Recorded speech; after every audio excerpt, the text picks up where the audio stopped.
Hi guys, welcome to Run and Science. Let's talk about the Sonicblast. This is the second shoes that came out in the new Blast series, which is now composed of 4 shoes in total. The first one is the Nova Blast 5 Daily Trainer.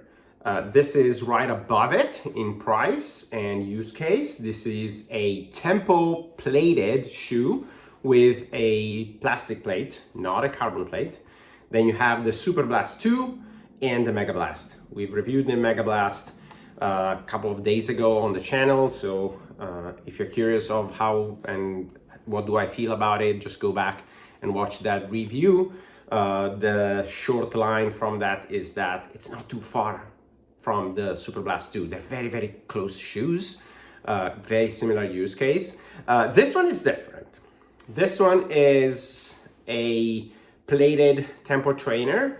It has the same FF Turbo squared foam of the Mega Blast. So this is the ATPU foam. It has a shape that reminds me of the Nova Blast, but the similarities with the Nova Blast end there. Everybody was expecting a plated Nova Blast. This is really not. It feels completely different. Nova Blast is soft and bouncy, and it's a good mellow shoe. This one is total opposite. This one is firm, much firmer than the foam that you have in the Nova Blast. No surprise, it's a completely different new foam.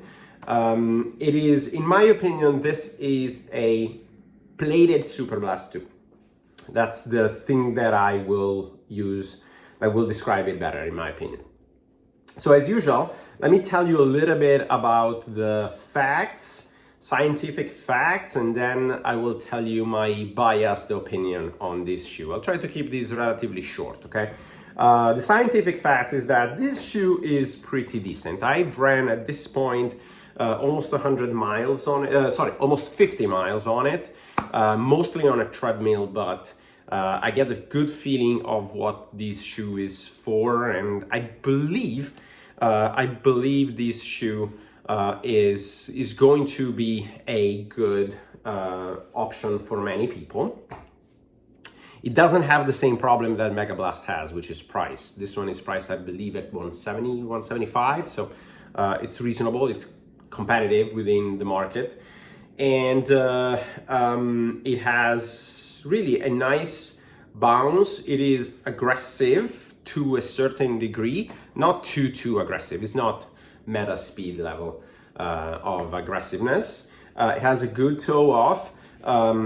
It's the stack right here is the usual moderate stack. At this point, moderate is almost 4 centimeter, for almost 40 millimeter right here, but it's a stack that is becoming more and more popular, and like I said, I like the shoe in general. I think the ASICS people have done a very good research job on this shoe in terms of what the market wants and in terms of what they deliver. Okay, so nothing really to complain about on this shoe. The upper is relatively nice. It's probably my favorite upper among the Blast line. It is a nice mesh and it gives a little bit, it's very ventilated. It is honestly a decent upper. Tongue is nice, a little padded but not too much. More padded than the Mega Blast, which was an issue. Padding here in the back, fantastic. Really, I can't complain about the construction and the marketing of this shoe. I believe that people that really like the Super Blast 2 and people that like the Nova Blast as well will likely like this, as long as you like firmer shoes. If you like your Nova Blast because of the energy returns, of the bounciness, then this is going to be good. If you like the Nova Blast because of how soft it is, because it is much softer, this is not the best companion. Like I said, there's big differences between the Nova Blast and this shoe right here. The Superblast is closer to this, but the use case is different. Superblast is better for longer run. This one is better for tempo run because it's faster. It's faster than the Superblast. It likes to stay at a faster pace than Superblast. That's about it for my general overview. As I said, I ran 50 miles. I don't want to do too much of a review on this. I'll try to be short. Now, let me tell you my honest opinion and what do I feel. Do I like this shoe? Do I not like this shoe? I don't like this shoe. But this is biased. This is me, okay? Everybody has their own favorites. Everybody has their own feelings on shoes, and that's totally normal. I am more on the heavier side, on the slower side, and while I do like ATPU in general because it is that middle of the ground between not too soft, not too firm, and super bouncy, very, very fun. What I don't like in general from shoes is when they feel bulky. And this shoe, in fact, all of the Blast series at this point, they all tend to feel a little bulky. This is mostly because I am a cadence runner. I like to turn over my legs a little faster when I accelerate. And this is really not the best to pick up the pace when you are increasing the frequency. It has a couple of issues here in the back, which I believe are due to the fact that the plate, the plastic plate that they put in is very wide. You can see it from one side and you can see it from the other side. What you cannot see is the fact that this is a 3/4 plate, so it finishes around here. The heel is completely decoupled from the plate. And ASICS like this 3/4 plate. They even put it in the Metaspeed Ray, their top of the line racing shoe, and in the Magic Speed. And honestly, in the Magic Speed, I never liked it for that reason. And this one, I don't like it for the same reason. This 3/4 plate creates something in the heel that when you land, I tend to be a heel striker when I go slower, which is the majority of my runs.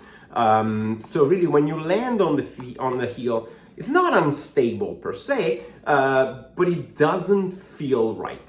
There is something that avoids that smooth rolling over that you get from carbon plated shoes, or not even carbon plated shoes, even plastic plated shoes like the Endorphin Speed 5. So I much prefer the foam on these rather than the foam on the Speed 5, which I just reviewed as well a couple of days ago.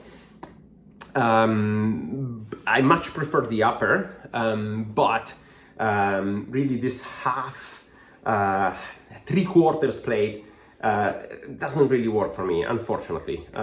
There's plenty of people that will like this shoe. If you're looking for a solid plastic plated shoe, this is likely going to be okay, as long as you're used to relatively bulky shoe. Novablast, for example, is not my favorite daily trainer.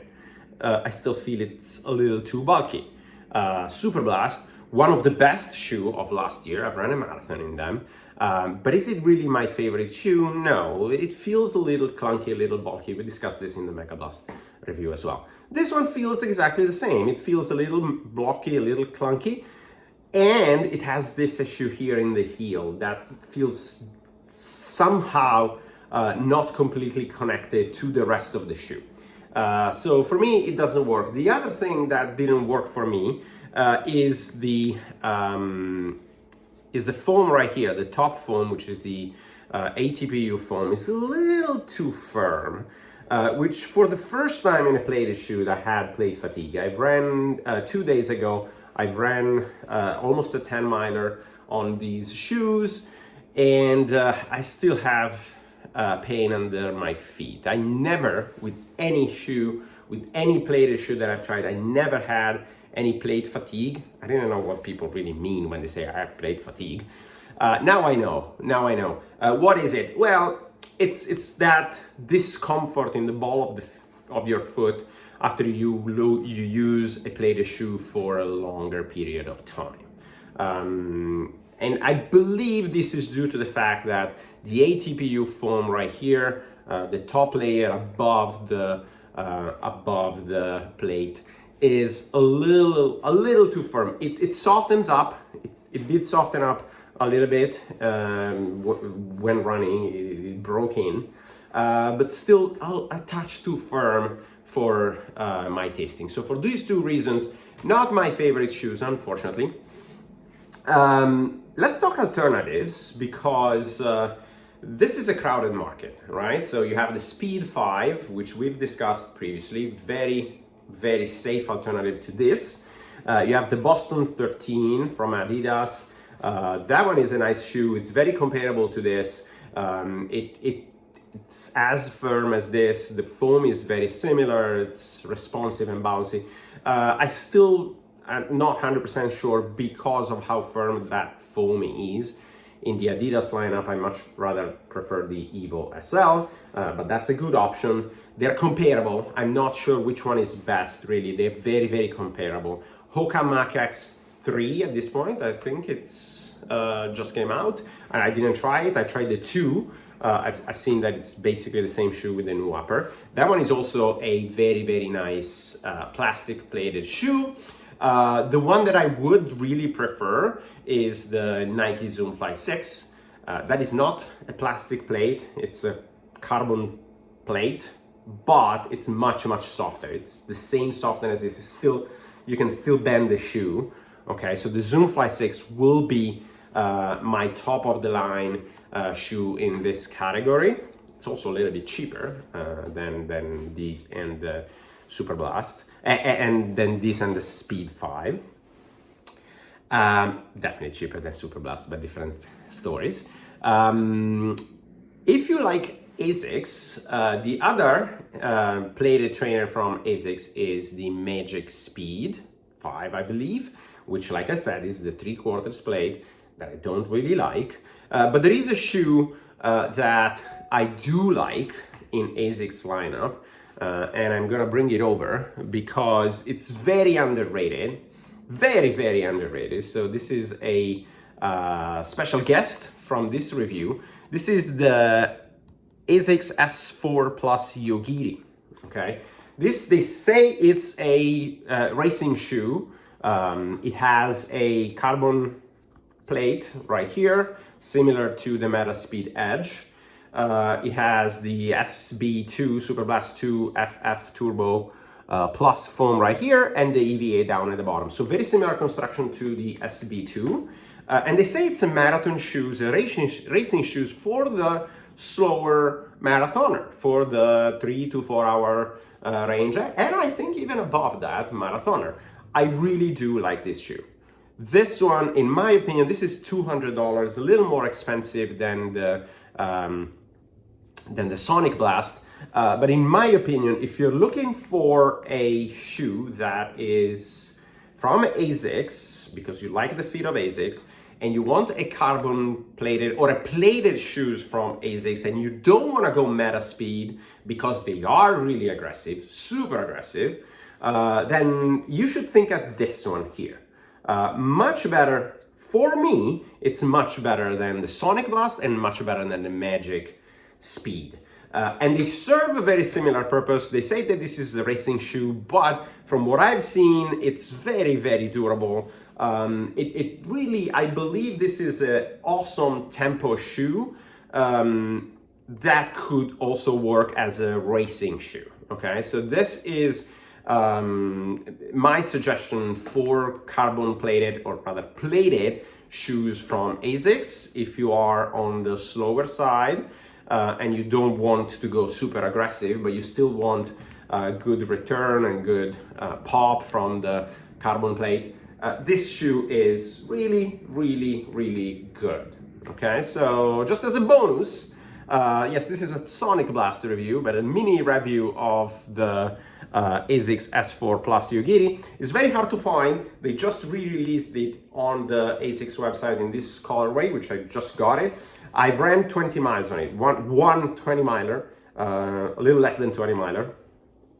But from what I can see, I I believe this will work much more than the Sonicblast. Okay, so I believe this is really the sweet spot. It's a full length carbon plate, which is, in my opinion, what makes a huge difference compared to the 3/4 plate that for me doesn't really work. All right, 15 minutes. I'll keep it short. I'll see you in the next review.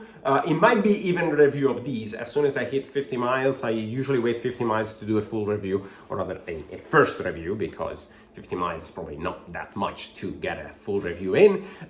But as soon as I hit the 50 miles, a couple of more weeks, I will review this. I'll see you in the next video.